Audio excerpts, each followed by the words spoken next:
सुप्रभात प्रिय विद्यार्थियों, आप सब कैसे हो। उम्मीद करती हूँ कि आप सब स्वस्थ होंगे और आपके स्वास्थ्य की मंगल कामना मैं ईश्वर से करती हूँ। प्यारे बच्चों, आज हम इस कक्षा में हिंदी व्याकरण विषय संज्ञा को करेंगे। संज्ञा को हम हर कक्षा में पढ़ते आ रहे हैं और पाठ्यक्रम के अनुसार संज्ञा हम इस कक्षा में भी पढ़ेंगे। आइए संज्ञा के बारे में जानें। सब नाम संज्ञा कहलाते हैं। आपको पता है, जैसे कोई भी नाम हो, कोई वस्तु हो, सब क्या कहलाते हैं? संज्ञा। आइए संज्ञा की परिभाषा को जानें। किसी व्यक्ति, प्राणी, वस्तु, स्थान अथवा भाव का बोध कराने वाले शब्दों को संज्ञा कहते हैं। जैसे राजीव नाम है, नीरज नाम है, शेर भी ये संज्ञा में आता है, नाम है। पेड़, साइकिल, कुर्सी, पानीपत, गुस्सा, खुशी आदि अनेक रूपों में ये सब नाम हैं। तो इस प्रकार ये संज्ञा हुई। आइए संज्ञा के भेद भी जानें। मुख्य रूप से संज्ञा के 3 भेद होते हैं: व्यक्तिवाचक संज्ञा, जातिवाचक संज्ञा, भाववाचक संज्ञा। मुख्य रूप से 3 ही भेद होते हैं, परंतु कुछ विदेशी भाषाओं के प्रभाव के कारण कुछ विद्वान संज्ञा के 2 भेद और मानते हैं। इस प्रकार संज्ञा के 5 भेद हो गए। चौथा भेद क्या है? समूहवाचक या समुदायवाचक संज्ञा। 5वां द्रव्यवाचक संज्ञा। अब सबसे पहले देखते हैं व्यक्तिवाचक को। व्यक्तिवाचक संज्ञा क्या है? वे संज्ञा शब्द जो किसी विशेष व्यक्ति, वस्तु अथवा स्थान का बोध कराते हैं, उन्हें व्यक्तिवाचक संज्ञा कहते हैं। जैसे भक्त सिंह व्यक्ति का नाम है, सोनी टीवी वस्तु है क्योंकि टीवी है, देखने योग्य पदार्थ। जो भारत, पंजाब, कुरुक्षेत्र ये स्थान का नाम है। परिभाषा के अनुसार विशेष व्यक्ति, वस्तु अथवा स्थान, ये तीनों हमने इसमें देखी, तो ये व्यक्तिवाचक संज्ञा कहलाए। अब दूसरे नंबर पर आता है जातिवाचक संज्ञा।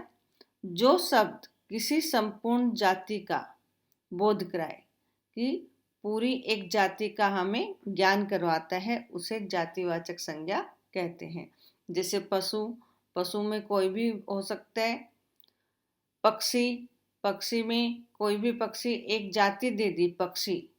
लड़का, स्कूल, फल, पेड़, नदी, बाजार आदि इनका विशेष नाम न देकर एक जाति के रूप में इनको दिया, तो ये जातिवाचक संज्ञा कहलाए। अब तीसरे नंबर पर आता है भाववाचक संज्ञा।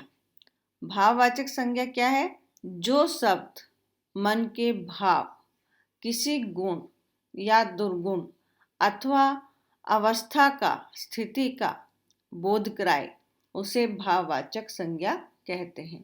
जैसे मित्रता, मित्र से क्या भाववाचक संज्ञा बने?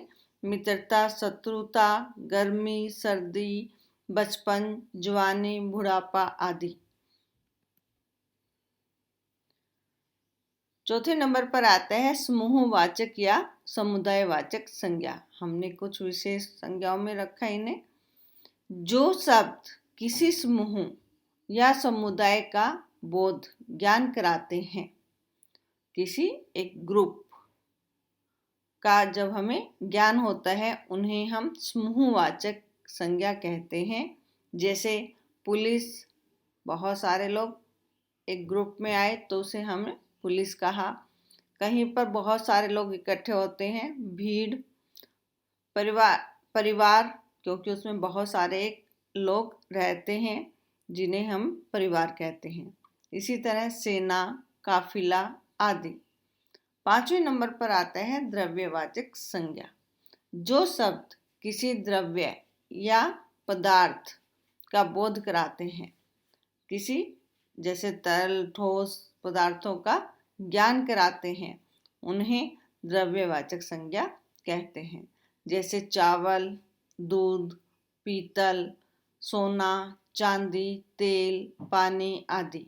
जैसे दूध, तेल, पानी ये क्या है? तरल पदार्थ है। और पीतल, सोना, चांदी ये क्या है? ठोस, जिसमें ठोस और तरल दोनों पदार्थों का ज्ञान हो वो द्रव्यवाचक संज्ञा कहलाता है। अब देखिए, भाववाचक संज्ञाएं दो प्रकार की होती हैं। हमने व्यक्तिवाचक संज्ञा की, जातिवाचक की और भाववाचक। अब भाववाचक संज्ञाएं कितने प्रकार की मानी है? दो प्रकार की। पहले, कुछ संज्ञाएं मूल रूप से भाववाचक होती हैं। मूल रूप से वो क्या होती हैं? भाव के रूप में प्रयोग होती हैं। जैसे सत्य, क्षमा, सुख, दुख, मान, अपमान, ज्ञान आदि। और कुछ भाववाचक संज्ञाएं अन्य अर्थात दूसरे शब्दों से बनाई जाती हैं। जैसे कायर से कायरता, चलना से चाल, हंसना से हंसी आदि। इस प्रकार भाववाचक संज्ञाएं दो प्रकार की हुई। भाववाचक संज्ञाएं 5 प्रकार के शब्दों से बनती हैं। कितने प्रकार के शब्दों से? 5 प्रकार के शब्दों से बनती है। सबसे पहले जातिवाचक संज्ञा से, जैसे मित्र से मित्रता, हिंदू से हिंदुत्व आदि। दूसरे नंबर पर सर्वनामों से बनती है भाववाचक संज्ञाएं, जैसे अपना से अपनापन, स्व से स्वतत्व आदि। विशेषणों से भाववाचक संज्ञा देखिए, जैसे ऊंचा से ऊंचाई, पापी से पाप आदि। क्रियाओं से भाववाचक संज्ञा कैसे बनती है देखिए, जैसे लड़ना से लड़ाई, चढ़ना से चढ़ाई आदि। अवयवों से भाववाचक संज्ञा, जैसे धिक से धिक्कार। आइए अब जातिवाचक संज्ञा से भाववाचक संज्ञा का निर्माण स्पष्ट रूप से देखते हैं। जैसे जातिवाचक संज्ञा माता और भाववाचक संज्ञा क्या बनेगी? मातृत्व। शिशु से शैशव। शिशु जातिवाचक संज्ञा है तो भाववाचक संज्ञा क्या बनेगी? शैशव। स्त्री, स्त्रीत्व। वकील, वकालत। मनुज जातिवाचक संज्ञा से भाववाचक संज्ञा क्या बनेगा? मनुजता। व्यक्ति जातिवाचक संज्ञा है तो भाववाचक क्या बनेगा? व्यक्तित्व। बालक जातिवाचक संज्ञा, बालपन भाववाचक संज्ञा। डाकू से डकैती या डाका। शत्रु से शत्रुता। लड़का लड़कपन। इस प्रकार जातिवाचक संज्ञा से भाववाचक संज्ञाएं बनती हैं। आगे देखें, सर्वनाम से भाववाचक संज्ञा का निर्माण। आइए देखें किस प्रकार होता है, समझे इसे। सर्वनाम निज। निज सर्वनाम है तो भाववाचक संज्ञा क्या बनेगी? निजत्व। सर्वनाम है तो भाववाचक संज्ञा सर्वस्व। अहम से अहंकार, आत्म आत्मीयता भाववाचक संज्ञा के रूप में होगा।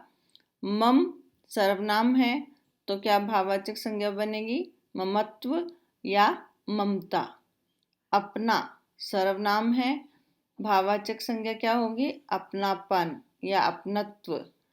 पराया सर्वनाम क्या बनेगा? परायापन।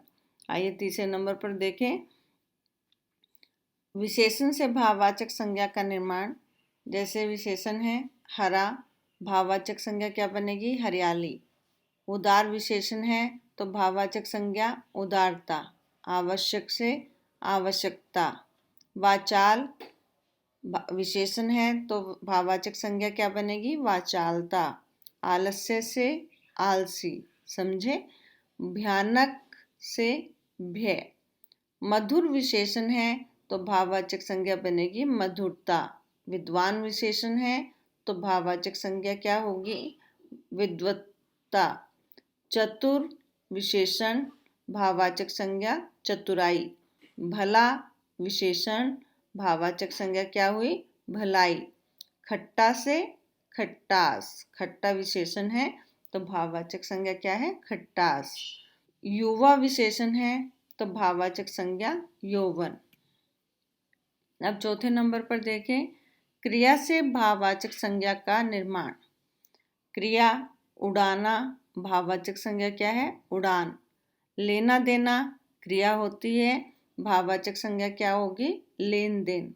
चलना भाववाचक संज्ञा है चाल। खाना पीना भाववाचक संज्ञा क्या बनेगी? खान पान। पूजना क्रिया है तो भाववाचक संज्ञा क्या होगी? पूजा। लिखना लेख। मिलाना क्रिया है तो भाववाचक संज्ञा क्या होगी? मिलावट। गिरना क्रिया क्या बनेगी? गिरावट। सुनना सुनवाई। सजाना क्रिया है तो भाववाचक संज्ञा बनेगी सजावट। मुस्काना क्रिया है तो भाववाचक संज्ञा बनेगी मुस्कान। कहना क्रिया है तो भाववाचक संज्ञा क्या होगी? कहावत। आइए अब 5वें नंबर पर देखते हैं, अव्यय से भाववाचक संज्ञा का निर्माण। ये आपका अंतिम भाग है भाववाचक संज्ञा का निर्माण का। तो क्या है? अव्यय से भाववाचक संज्ञा का निर्माण। अब अव्यय क्या है? वह, और भाववाचक संज्ञा क्या बने? वह वाही। अव्यय नीचे तो भाववाचक संज्ञा क्या बनेगी? नीचाई। समीप अव्यय है तो भाववाचक संज्ञा बनती है समीपता सामित्य। मना अव्यय शब्द है तो भाववाचक संज्ञा क्या बनेगी? मनाही। निकट अव्यय शब्द है तो भाववाचक संज्ञा क्या बनेगी? निकटता। बहुत अव्यय शब्द है तो भाववाचक संज्ञा बनती है बहुतायत। तो प्यारे बच्चों, इस प्रकार हमने संज्ञा को जाना, संज्ञा के 3 भेद, मुख्य रूप से 3 भेदों को भी जाना। जो कुछ विशेष लोगों द्वारा 2 भेद और बताए हैं वो भी हमने जाने। उनसे हम किन किन रूपों से भाववाचक संज्ञा का निर्माण होता है वो भी हमने 5 प्रकार के रूपों को जाना। तो इस प्रकार संज्ञा का पूरा वर्णन हमने समझा। उम्मीद करती हूँ कि आपको समझ में आया होगा। तो प्यारे बच्चों, आप इसे ध्यान से पढ़ना और समझना। अगली कक्षा में हम अगले विषय के साथ मिलते हैं। तब तक आप अपना कार्य मन लगाकर करें। धन्यवाद। आपका दिन शुभ हो।